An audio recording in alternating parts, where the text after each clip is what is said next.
Hi, James. How you doing? Let's take a look at the layout here. And I'll just go ahead and make my comment based on what we have been reading and studying in class.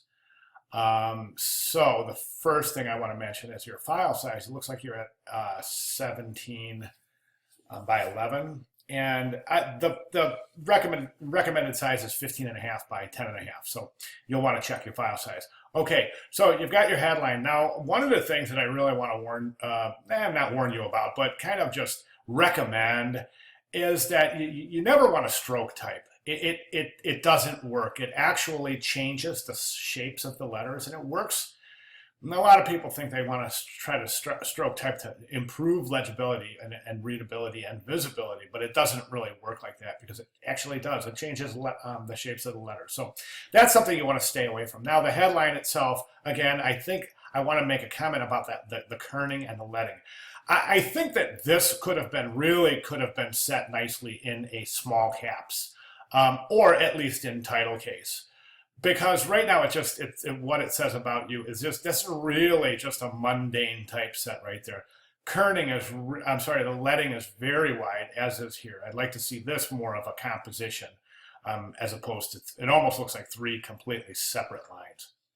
Okay, this is called a deck, and typically you can leave that in there if you want that little separator. I'm not seeing a reason for it. So typically if there's not an apparent reason for something, my design advice is don't include it unless you have A, conceptual reason, and B, don't use things only one time in your design work. If you're not going to repeat it at least twice, then think about not using it at all. Okay, so the deck looks good. This area is a deck. It's called a deck. It's kind of an introduction, but there are a couple of typographic mistakes. The drop cap looks great. This is an M dash, and you would not. It separates thoughts, and you would not have a space on either side of that. That would be E M dash W. The rags on this the rags are okay and your body copy, but this just kind of goes like this. Whoop. Remember, long, short, long, short, long, short, long, short. So interlock your rags like that. Not so you notice it, but this is a little bit long. I think that the type is too big for a deck, and I think that the kerning, I think the kerning throughout the entire document is just entirely too tight. This is almost illegible because the letters are so close together. Also, when presenting type in reverse, meaning you're reversing the color and presenting on some sort of a color background, you really want to open the leading and the kerning up, especially the kerning, because you got to get some space between those letters when you're reversing type. Also, it's a really good idea to try a sans serif when you're reversing type, because this is just, with the serifs and the tight kerning, it's almost illegible. Okay, so no byline, should have a byline.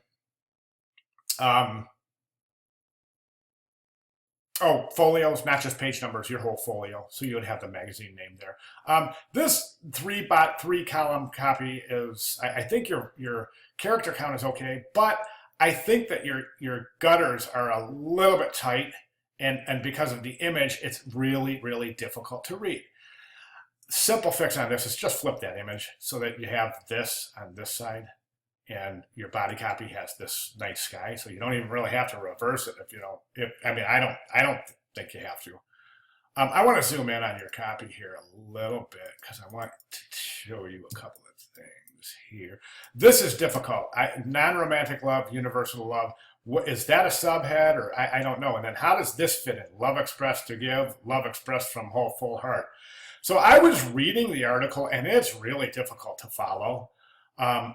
Mostly because of the headlines and the subhead. So you have parental love and friendship love, and you have all these romantic love, and they're just not set with the intent of drawing any kind of separation with them. So they just kind of blend right into the type, and that's why it's so hard to read. For example, you have, I always want the very best from you, and then a bullet, and then parental love, and then say, when I say love you to my, there's got to be a space in there somewhere, or there's got to be some sort of a way of just making these consistent to the point where we know what we're looking at here. Right now, it's just too difficult. Okay, again, stroke type, don't do it. Bad practice. You can really see right here. You can see how it decimates your letter forms there. Pull quote, I would not use a pull quote on a color background. Just set it on the type. I think if you are having trouble setting type on the image, you should consider changing the image as opposed to doing things like this, trying to fit that type in a different color to suffice the image. That's a clear indication that maybe the image needs to be rethought. Watch your cap, your type column alignment at the top, and watch your baseline alignment. Okay, and then you've got some really strange stuff going on through here, because each new a quotation mark is going to be a new paragraph, right? But you're not showing new paragraphs. They're butted out right together. Okay, so and then you look at throughout the rest of the typeset, and you're not showing new paragraphs. You're not showing an indent or a space between for new paragraphs. You see what I'm saying? So if this line went here to the end, you wouldn't know this was a new paragraph. You would just think it was a new sentence. And I think that's might be what's going on down through here too.